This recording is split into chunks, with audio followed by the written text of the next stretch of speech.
மாநாடு தேர்தலுக்கு முன்னர் நடத்துவதற்கான ஏதுவான ஒரு சூழல் இல்லை. எனவே தேர்தல் முடிந்து மே மாதம்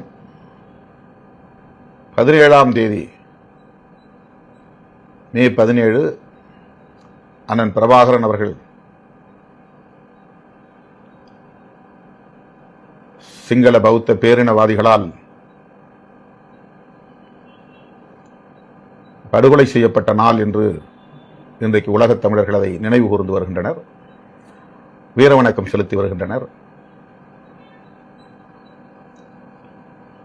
அந்த நாள் தமிழினத்தின் வரலாற்றில் எக்காலத்திலும் மறக்க ஒண்ணா ஒரு நாள், மறக்க இயலாத நாள்.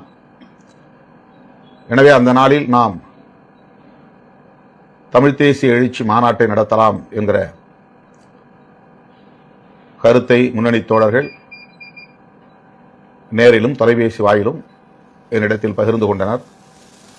அதன்படி உங்களுக்கு நான் அதிகாரபூர்வமாக அறிவிக்கிறேன்.